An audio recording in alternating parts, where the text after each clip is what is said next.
अस्सलामु अलैकुम students, I hope you doing well. This is Hammad. अच्छा स्टूडेंट्स, आज हम लोग लेक्चर नंबर 6 को देखेंगे। 6 के अंदर हमने कुछ कंटेंट कवर करना है। इससे पहले लास्ट लेक्चर लेक्चर नंबर 5 को एक दफा रिकॉल कर लेते हैं कि लास्ट लेक्चर में हम लोगों ने कौन कौन सी चीजें जो थी वो कवर की थी। एक दफा गो थ्रू कर लेते हैं। तो लास्ट लेक्चर के अंदर हम लोगों ने बेसिकली इंस्टॉल किया था वर्क बेंच को। ठीक है। वर्क बेंच को इंस्टॉल किया क्यों था हमने? वो बेसिकली क्योंकि एक उसका अच्छा इंटरफेस था। ठीक है, एज कम्पेयर टू जैम, जो जैम के अंदर हम लोग काम करते हैं उससे बहुत ही ज्यादा अच्छा इंटरफेस है। तो हमने क्या किया, वहां पे उसको इंस्टॉल किया, प्रॉपर इंस्टॉलेशन देखी थी। फिर मैंने आप लोगों से पीडीएफ भी शेयर की थी विद ड्राइव। और उसके बाद जो है प्रॉपर इंस्टॉलेशन के बाद हमने उसके अंदर डेटाबेस क्रिएट भी की। डाटा और डेटाबेस क्रिएट करने के बाद हमने टेबल भी क्रिएट किया करके हमने देखा था। तो उम्मीद है आप लोगों ने वो किया होगा। अगर तो आप लोगों ने नहीं देखा और जो है क्या कहते हैं MySQL वर्क बेंच को या इंस्टॉल नहीं किया हुआ या उसका आइडिया नहीं है, तो आप वीडियो देख सकते हैं, आप उस पर काम कर सकते हैं। ठीक है। ओके, सो आज का लेक्चर लेक्चर नंबर 6 के हम कंटेंट पे पहले जाते हैं कि हमने क्या क्या चीजें जो है वो कवर करनी है। सो इस पे बेसिकली आज का एक हमारा बड़ा इंपॉर्टेंट टॉपिक है। ठीक है। एक जो मेन टॉपिक होता है जिसको पेरेंट टॉपिक कहते हैं। ठीक है, इसके अंदर फिर छोटे छोटे से पार्ट्स आएंगे। तो मैं डायरेक्ट जो है वो एक मेन टॉपिक को लेके आया हूँ। ठीक है। तो अब ये जो हमारे पास टॉपिक है डीडीएल, आप लोगों ने नाम सुना होगा। DDL means data definition language. ठीक है। अब डाटा डेफिनेशन लैंग्वेज है क्या, इसको अभी हम लोग देखते हैं। सेकंड चीज हमने क्या करनी है, डीडीएल की कमांड्स। डीडीएल के अंदर सब जो टॉपिक्स हैं, छोटे छोटे टॉपिक्स लाइक क्यूरीज होंगी, वो सारी जितनी भी क्यूरीज हमारी डीडीएल के अंदर आएंगी वो सारी हम कवर करेंगे। ठीक है। पहले हमने इस पूरे टॉपिक को वाइंड अप करना है, देन हम फिर से नेक्स्ट टॉपिक की पे क्या करेंगे, मूव ऑन होंगे। ठीक है। डायरेक्ट हम ऐसे नहीं करेंगे कि एक काम यहां से किया दूसरा जैसे इससे अगला टॉपिक है डीएमएल का। ठीक है, सो ऐसा नहीं करेंगे। कुछ इस तरह की वीडियोस हैं जो क्या करती है, डाटा बेस बनाई, फिर टेबल बनाया, टेबल के अंदर डाटा इंसर्ट करवा दिया, वो आगे पीछे हो जाता है। तो हम लोग बड़े एक पूरे ट्रैक से चलेंगे, स्टेप बाय स्टेप चीजों को लेके चलेंगे ताकि आप लोगों को भी इशू ना हो। ठीक है। और जो पढ़ाने वाला है उसको भी चीजें जो हैं वो अच्छे से वो डिलीवर कर रहा हो, फिर जो समझने वाले स्टूडेंट्स होते हैं उनको काफी अच्छी तरीके से चीजें क्लियर होती हैं। हमारा मेन कॉन्सेप्ट ये नहीं है कि भाई हमने एक प्रोजेक्ट बना लिया तो हमें डेटाबेस आ गई, इट्स नॉट इनफ। ठीक है। तो ये नहीं है कि भाई जो है एक प्रोजेक्ट बना लिया या कुछ चीजें सीख ली हैं तो हम लोग जो एसक्यूएल के, हमने प्रॉपर कॉन्सेप्ट क्लियर करने हैं स्टेप बाय स्टेप। ठीक है। तो इनशाला क्लियर भी होंगे। सो चलते हैं आगे। सबसे पहले हम लोग क्या करेंगे कि डीडीएल को थोड़ा सा समझ लेते हैं। अच्छा, डीडीएल की डेफिनेशन में लेके आया हूँ। डीडीएल डेफिनेशन क्या है? DDL is a subset of SQL structure. SQL means structured Curie language. ठीक है, सबसेट है मतलब उसका एक पार्ट है। ठीक है, डीडीएल कोई ये बाहर की चीज नहीं है कि भाई एसक्यूएल के अलावा नहीं, एसक्यूएल के अंदर ही ये एक मेन टॉपिक है। मैंने जैसे टॉपिक की बात की, पेरेंट टॉपिक है ये। Use to define and manage database schema. ये क्या करता है, बहुत अच्छे तरीके से एक डिफाइन और मैनेज करता है आपकी पूरी डेटाबेस को। ठीक हो गया, उसके स्कीमा को। फिर DDL statements are use to create, alter and delete databases such objects such as table, indexes and views। ठीक है। अच्छा, बेसिकली अब टेबल का तो आपको पता है, इंडेक्सेस क्या होते हैं टेबल के अंदर, जो आपके टॉप पे जो इंडेक्सेस शो होते हैं उसके अंदर, दैट्स कॉल्ड इंडेक्सेस। व्यूज जो है इसको आगे हम लोग देखेंगे भी। व्यूज क्या होता है कि एक तरह का फंक्शन, तभी मैं इसको ज्यादा डिटेल में नहीं बताऊंगा।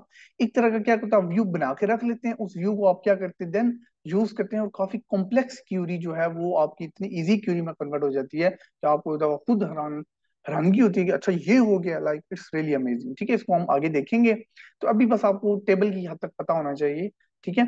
तो अब क्या चीज है कि जैसे क्रिएट करना, अल्टर का क्या मतलब होता है, किसी भी चीज को मॉडिफाई करना, अपडेट करना। ठीक है, अब करना किसको है, मेन चीज वो मैटर करती है। क्रिएट करना लाइक CRUD ऑपरेशन का पता है आपको ना, CRUD, CRUD। ठीक है, like create, alter mean update, delete. ठीक है, और रीड, फच वगैरह वो भी इसमें आता है, लेकिन फच सेलेक्ट है वो इसमें नहीं आता होता। लेकिन ये तीन चार जो चीजें हैं वो मेन है। ठीक हो गया, तो ये आपको समझ आ गई डीडीएल क्या करता है। कि क्रिएट का एक मेन कॉन्सेप्ट है, किस किस को क्रिएट करना, टेबल को क्रिएट करना, डाटाबेस को क्रिएट करना। एक चीज अल्टर, अपडेट करना। डाटाबेस ऐसा बन गई उसको तो आप अपडेट जारी बात नहीं कर सकते, उसको डिलीट करके दोबारा बनाएंगे, वो एक छोटी सी लाइन होती है। टेबल पे सारी कहानी होती है।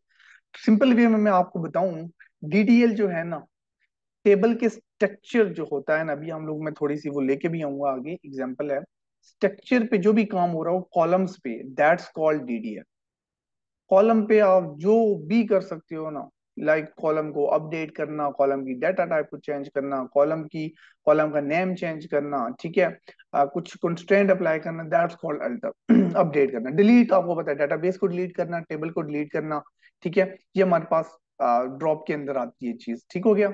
ओके, सो चलते हैं आगे। अच्छा, डीडीएल की कमांड्स क्या होंगी? सॉरी, यहाँ पे ये थोड़ा सा नीचे हो गया। हाँ, तो ये थोड़ा सा एक्चुअली इसको अगर हम लोग सेट कर लें तो ज्यादा आई थिंक लेवल के नहीं दे, मैं यहाँ से आपको बता दूं। ओके, सो हमारे पास डीडीएल कमांड में देखें, सबसे पहले मैंने क्रिएट की बात की, use to create databases object. Database object का क्या मतलब है? डेटाबेस के अंदर जो चीज है, डेटाबेस के अंदर हम लोग क्या बनाते होते हैं? टेबल्स बनाते होते हैं, सारी बात है, such as databases scheme, tables, indexes etcetera. अभी हम टेबल को आप ज्यादा माइंड में रखें, डेटाबेस के अंदर हम क्या बनाते हैं? टेबल्स, ठीक हो गया। तो टेबल को क्रिएट करना, लाइक डेटाबेस को भी क्रिएट कर सकते हैं ना, एक दफा डेटाबेस को पहली बार क्रिएट करते हैं ना, वो भी डीडीएल का पार्ट है, टेबल को क्रिएट करना वो भी डीडीएल का पार्ट है। अल्टर, अब देखें अल्टर के अंदर मैं डिफरेंट चीजें लेके आया हूँ। Use to modify database objects. Object का क्या मतलब? वही फिर टेबल जो है, ठीक है। देखिए, ऐड न्यू कॉलम, डेटाबेस के अंदर तो कॉलम ऐड नहीं होता ना, टेबल के अंदर कॉलम ऐड होता है। तो ऐड न्यू कॉलम, एक नया कॉलम ऐड कर सकते हैं। ये अल्टर की खुसूसियत बता रहा हूँ कि अल्टर के अंदर क्या क्या काम कर सकते हैं। देखें, डीडीएल के अंदर सब कुछ इजी है, मैं आपको पहले बता रहा हूँ। क्रिएट करना बहुत आसान है, ड्रॉप मतलब डिलीट करना बहुत आसान है, ट्रंकेट में अभी बताता हूँ क्या चीज है, ये सब कुछ बहुत आसान है। असल जो स्टूडेंट फंसते हैं ना, वो फंसते हैं अल्टर पे। तो अल्टर बहुत अच्छे से आप लोगों ने देखना, ठीक है। एक नया कॉलम ऐड कर सकते हैं अल्टर से। डाटा टाइप क्या होती है? ठीक है, एक डाटा टाइप आपने बनाई इंटीजर की, आप कहते हैं यार नहीं शिट, ये इंटीजर नहीं, ये स्ट्रिंग होनी चाहिए थी। अब बंदा पूरा का पूरा टेबल डिलीट तो नहीं करेगा ना, वो क्या करेगा? सिर्फ एक क्यूरी लिखेगा जो अल्टर की होगी, वो क्या करेगी? ऑटोमेटिकली डाटा टाइप चेंज कर देगी, दैट्स इट। अच्छा, ड्रॉप कॉलम। ड्रॉप कॉलम का क्या मतलब है कि एक, समझिए कि आपके टेबल में 4 कॉलम्स थे, ठीक है। तो साथ साथ हम इस तरह करते हैं, एग्जाम्पल भी ये होता है, जैसे ये देखे ना, नेम्स और नेम, डे, मंथ। अब मैं कहता हूँ कि ये देखिए 2 सेल आ गए ना, तो मैं कहता हूँ कि नहीं, मुझे एक ये जो आखिरी वाला सेल है या फिर ये वाला, मतलब जरूरी नहीं है आखिरी वाला, मतलब ये जो टी एल वाला मेरे पास कॉलम है, इसको मैं डिलीट करना चाहिए, ये मेरा मतलब वैसे ही आ गया, मुझे उस टाइम समझ नहीं आई। अब एक बच्चा होगा, वो क्या करेगा? पूरे के पूरे टेबल को डिलीट करेगा। अब एक वो होगा जिसको अल्टर की क्यूरी आती होगी, वो लगाएगा अल्टर की क्यूरी, और ऑटोमेटिकली जो पूरे का पूरा कॉलम है वो क्या हो जाएगा? ड्रॉप हो जाएगा, डिलीट हो जाएगा, ठीक है। ओके, इसके बाद क्या था हमारे पास? अच्छा, मॉडिफाइड डाटा टाइप क्या होती है? जैसे ये ईयर है, ईयर में यहाँ पे इसने इंटीजर डाली होगी या फिर बिग इंट डाली होगी। तो अब ये क्या चाहता है कि यार नहीं, यहाँ पे इंटीजर नहीं, इंटीजर कहीं ना कहीं इश्यू करता है, तो ये क्या करेगा? इंटीजर की जगह यहाँ पे अल्टर की क्यूरी लगाएगा और उसको क्या करेगा? स्ट्रिंग में कन्वर्ट कर देगा, वो उसके बाद क्या हो जाएगी? स्ट्रिंग में कन्वर्ट हो जाएगी, ठीक है। अच्छा, इसके बाद आता है यहाँ पे चेंज कॉलम नेम। अब ये भी एक बड़ी मजे की चीज है, जैसे मैं यहाँ पे करता हूँ, ठीक है, जहाँ पे जैसे हम लोग बात करते हैं, सेल की बात करते हैं, ठीक है। अब एक स्टूडेंट है, वो उसने सेल बनाया और जल्दी से बना के उसने एकदम वो क्यूरी रन कर दी, तो उसको पूरा टेबल बन चुका। अब वो कहता है यार सेल नहीं, मुझे यहाँ पे फोन नंबर पूरा प्रॉपर लिखना था। अब फिर वही बात है, एक स्टूडेंट पूरे का पूरा कॉलम डिलीट करेगा, सब सारे स्टार्ट से ना जो है कॉलम बनाना स्टार्ट करेगा। कुछ होते हैं स्टूडेंट इस तरह, वो इसी तरह करते हैं, उनको अल्टर क्यूरीज नहीं आती, वो कहते हैं छोड़ें, अल्टर क्यूरी कौन लगाया, अब ये पूरे का पूरा कॉलम जल्दी से बना लेते हैं, ठीक है। तो वो अप्रोच गलत है, ठीक है। तो आप अब एक जिसको क्यूरी आती होगी अल्टर की, वो क्या करेगा? सेल की क्यूरी पे यहाँ पे लगाएगा वो क्यूरी अल्टर की, और ऑटोमेटिकली सेल की जगह क्या हो जाएगा? फोन नंबर हो जाएगा, ठीक हो गया। उसके बाद ऐड कॉन्स्टेंट। ऐड कॉन्स्टेंट एक बड़ी मजे की जो है अल्टर के अंदर यूज होती है। इसमें क्या होता है कि जैसे आपने एक दफा सिंपल टेबल बना लिया, उसके बाद आप कोई आपको कहता है कि यार यहाँ पे ना रिस्ट्रिक्शन लगा लो, ठीक है। कोई भी सारे कॉलम पे ना आप रिस्ट्रिक्ट लगा लो, या किसी इस तरह को नेम पे लगा लो कि भाई किसी का भी ना नेम खाली ना हो। मतलब यहाँ पे डाटाबेस में सारी बात है ना, कि जैसे एग्जांपल दूं, आप एक बंदे का नाम छोड़ के इंटर कर देते हो, तो ये सही चलेगा, इशू नहीं करेगा, एरर नहीं देगा कि भाई यहाँ पे नाम क्यों इंटर किया है, ठीक है। फिर इसका नाम दिया, फिर इसका छोड़ दिया, फिर इसका नाम दिया, सारे चलेंगे। आप रन करोगे, यहाँ पे नल लिखाएगा, नल नल। लेकिन अब एक बंदा है, वो कहता है यार नहीं, मुझे प्रॉपर जो है ना टेबल बनाना है और कहीं पे भी नल नहीं आना चाहिए, लाइक फिलहाल नेम को हम लेते हैं, नेम के कॉलम पे नल नहीं आए। वो बंदा क्या करेगा? लगाएगा अल्टर की क्यूरी, अल्टर की क्यूरी पे लगाएगा कॉन्स्टेंट, कॉन्स्टेंट लगा के कोई ना कोई चेक लगा देगा कि यार नॉट नल, ठीक है। वो हम आगे देखेंगे, अभी आपको समझ नहीं आएगा। नॉट नल का चेक लगा देगा, तो इट्स मी, जो ही चेक लगाएगा ना, जो ही यहाँ पे वो खाली छोड़ेगा, इंटर करेगा, वहीं पे उसको एरर मिलेगा, कहेगा यार नहीं, आप यहाँ पे नाम इंटर करो, जब तक इंटर नहीं करोगे आगे आप नहीं जा सकते। तो वो उसको कहते हैं कॉन्स्टेंट। फिर कॉन्स्टेंट में सिर्फ ये चीज नहीं है, कॉन्स्टेंट में बड़ी चीजें हैं। कॉन्स्टेंट में जैसे डे है, या मैं कहता हूँ एक बड़ी अच्छी जैसे ईयर है, ठीक है। तो जैसे एक बंदा है, स्टूडेंट है, उसका ईयर जैसे 2002 कर लेते हैं, ठीक है। या बंदे की यहाँ डेट ऑफ बर्थ डालनी है, सबसे अगर सही चीज बताऊँ, डेट ऑफ बर्थ बंदे की ना हम लोग यहाँ पे लगा लेंगे। अब एक बंदा है जॉब करने आया हुआ है, ठीक है, उसकी एज है कोई 25 साल 26 साल। अब वहां पे जब वो डेट डाल रहा है अपनी डेट ऑफ बर्थ, तो वहां पे वो ये तो नहीं डाल रहा था यार 2025 है ना, 25 डालेगा तो वो तो गलत होनी चाहिए। लेकिन अगर विदाउट कॉन्स्टेंट वो डालेगा तो उसकी डल भी जाएगी कि यार वो बंदा 2025 में पैदा हुआ था। अच्छा, 26 साल उसकी एज है, 2025 में पैदा हुआ है, 25 आया ही नहीं है अभी। तो फिर भी अब देखें ना, 2024 चल रहा है और 2025 जब आप लिखेंगे तो वो भी इंसर्ट हो जाएगा। लेकिन हम लोगों ने जब कंस्ट्रेंट लगाएंगे ना, तो यहाँ पे एक चेक लगा देंगे, कंडीशन लगा देंगे कि नहीं भाई, यहाँ पे 2000 इतने से आगे और इतने से पीछे आप नहीं जा सकते। एक लिमिटेड उसको वैल्यूज दे दो कि यार इससे पीछे नहीं, लाइक 2010 से पीछे नहीं और 2020 से आगे नहीं, दैट्स इट। तो वो उसके दरमियान में जो है ना वैल्यूज आपको देगा। सिंपल, ठीक है। तो ये हमारे पास क्या हो जाएगा, एड कॉन्स्टेंट। तो अल्टर के अंदर ये कुछ 5-6 क्यूरीज हैं, बल्कि इससे भी एक दो ज्यादा होंगी। तो ये सारी हम क्यूरीज क्या करेंगे, देखेंगे, इंप्लीमेंट करेंगे इस सेशन में। तो हम इंप्लीमेंट कुछ भी नहीं कर रहे, ठीक है, क्योंकि वीडियो थोड़ी सी लंबी चली जाएगी। इंशाल्लाह नेक्स्ट वीडियो में हम वन बाय वन स्टार्ट से, ठीक है, फिर हम एक दफा डाटाबेस क्रिएट करेंगे, टेबल क्रिएट करेंगे, सारा डीडीएल का पार्ट है।